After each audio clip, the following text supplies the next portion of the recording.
యుద్ధంలో ఓటమి చెందిన సైనిక పటాలలో సేనాధిపతులు ఓటమికి కారణం నువ్వంటే నువ్వని పరస్పరం నిందించుకోవడం సహజం.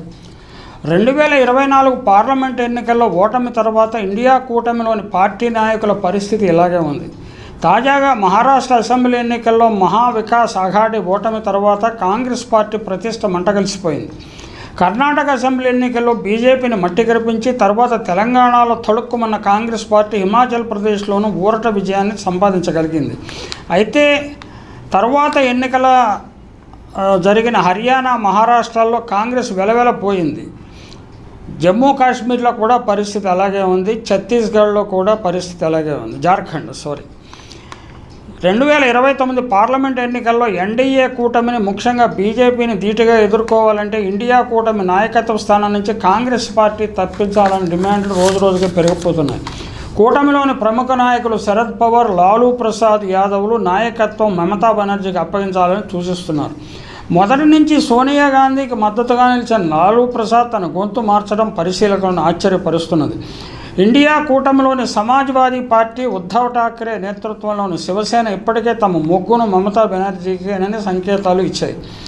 మొదటి నుంచి మమతా బెనర్జీతో సత్సంబంధాలు ఉన్న వైఎస్ఆర్ కాంగ్రెస్ కూడా మమత సమర్థవంతమైన నాయకురాలని కితాబు ఇచ్చింది. ఇండియా కూటమి పనిచేస్తున్న తీరుపై ఇటీవల మమతా బెనర్జీ అసంతృప్తి వ్యక్తం చేసిన నేపథ్యంలో అనేక ఊహాగానాలు చెలరేగుతున్నాయి. ఈ నేపథ్యంలో కాంగ్రెస్ పార్టీ వివిధ రాష్ట్రాలకు రానున్న అసెంబ్లీ ఎన్నికల్లో తాను ఒంటరిగా పోటీ చేస్తానని సంకేతాలు ఇస్తున్నది.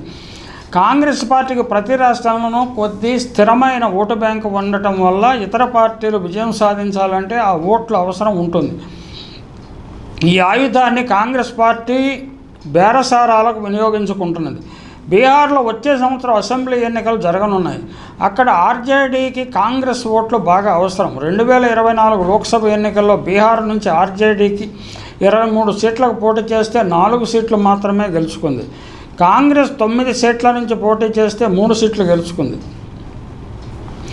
6 నెలల క్రితం లోక్సభ ఎన్నికల్లో మెరుగైన ఫలితాలు సాధించిన ప్రతిపక్ష ఇండియా కూటమి అనతి కాలంలోనే 4 రోడ్ల కూడల్లో దిక్కుతోచని పరిస్థితిలో పడినట్లు కనిపిస్తోంది. జార్ఖండ్, జమ్మూ కాశ్మీర్ అసెంబ్లీ ఎన్నికల్లో గెలుపు బాటలో పయనించగా హర్యానా, మహారాష్ట్రలో ఎదురైన దిగ్భ్రాంతికరమైన పరాజయాలు కూటమి భాగస్వామ్య పక్షాల మధ్య విభేదాల కుంపటిని రాజేస్తున్నాయి. హర్యానా ఎన్నికల్లో మితిమీరిన ఆత్మవిశ్వాసంతో చేజాతులో కాంగ్రెస్ ఓటమి కొని తెచ్చుకుంది. మహారాష్ట్రలో మహా వికాస్ అఘాడీ ఎంబీఏ సోదిలో లేకుండా పోవటము స్వయంకృతమేనన్న భావన అసమ్మతిని పెంచింది. ఖర్గే సారథ్యంలోని ఇండియా కూటమిలో ప్రధాన పాత్ర కాంగ్రెస్దే కనుక మహారాష్ట్రతో అనూహ్యంగా దెబ్బతిన్న కూటమి నాయకత్వ మార్పాంశం తెర మీదకు వచ్చింది. సారథ్యానికి సిద్ధమంటూ మమతా బెనర్జీ ముందుకు రావడంతో కథ కొత్త మలుపు తిరిగింది. ఇండియా పక్ష కూటమి పక్షాల మధ్య సహాయ సహకారాల కాదు, సమన్వయం కూడా లేదన్నది కూడా స్పష్టం. నిజానికి 2024 ఎన్నికల ముందే ఈ అంశాన్ని మమతా బెనర్జీ లేవనెత్తారు కూడా. కాంగ్రెస్కు కానీ కూటమికి కానీ సారథ్య బాధ్యతలు తీసుకున్న చక్రం తిప్పటంలో ముందున్న రాహుల్ పరివారానికి ఇప్పుడు ఇది కొత్త పరీక్ష. పార్లమెంటులో సోనియా, రాహుల్, తాజాగా గెలిచొచ్చిన ప్రియాంక ముగ్గురున్న కూటమిని బలం చేకూరుతున్న దాఖలాలు లేవు. పెద్దన్న పాత్రలో అత్యుత్సాహం చూపుతున్న హస్తం పార్టీ కార్యకర్తలకు కానీ ఇతర పార్టీలకు కానీ స్ఫూర్తినివ్వటంలో పదే విఫలమవుతోంది. ఇక్కడైనా సాటి పక్షాల మాటలకు అది చెవి వగ్గాలి. పరస్పర గౌరవంతో అందరినీ కలుపుకొని పోవాలి. తాజా గందరగోళంలో త్వరలో ఇండియా కూటమి విచ్ఛిన్నం కావటం ఖాయమని బీజేపీ జోస్యం చెబుతోంది. కాషాయ పార్టీపై సమైక్యంగా పోరు సాగించడమే ధ్యేయంగా పురుడు పోసుకున్న ప్రతిపక్ష కూటమి ఇలా అనైక్యత రాగం ఆలపిస్తూ పోతే చివరకు అదే జరుగుతుంది. నాయకత్వ చర్చ చివరకు కూటమి ఎన్నికల ఎజెండాపై కారు మబ్బుల్ని కమ్మేస్తేనే ప్రమాదం. అధికార పక్షం అంచనా తప్పు అని నిరూపించాల్సిన బాధ్యత ప్రతిపక్షాలది. నిజానికి ఇండియా కూటమి ఏర్పాటులో కీలక పాత్ర వహించి మమతా బెనర్జీ అనే విషయాన్ని గమనించాలి.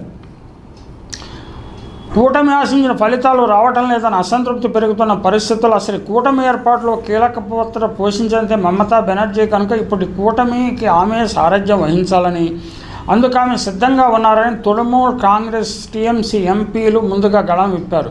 ఆ తర్వాత కొద్ది రోజులకే దీదీ ఓ ఇంటర్వ్యూ ఇస్తూ కూటమి వారు నడిపించకపోతే నేనే నడిపిస్తానని కుండబద్దలు కొట్టేశారు.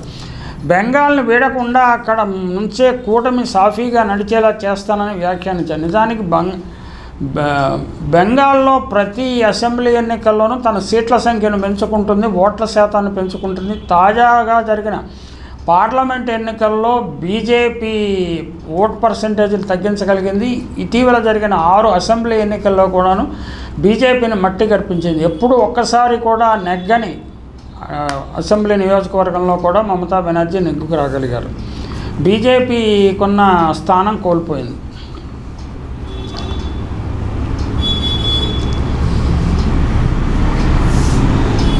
మమతా బెనర్జీ తానే నడిపిస్తానని చెప్పిన తరువాత దాని కొనసాగింపుగా జాతీయవాద కాంగ్రెస్ పార్టీ ఎన్సీపీ అగ్రనేత శరద్ పవార్ సైతం జాతీయ నేతగా మమత సమర్థురాలు అనటంలో తేనెతుట్టె కదిలింది.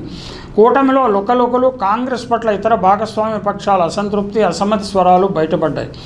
ఆమ్ ఆద్మీ పార్టీ అలాగే రాష్ట్రీయ జనతాదళ్ అధినేత లాలూ సహా పలువురు కోరస్ కలపడంతో విషయం వీధికెక్కింది. సిపిఐ సైతం సీట్ల సర్దుబాటులో వామపక్షాల కూటమి చోటివ్వడం లేదంటూ కాంగ్రెస్ ఆత్మసాధన చేసుకోవాలనేశారు. దీనితోటి కాంగ్రెస్ పరిస్థితి ఇరకాటంలో పడింది.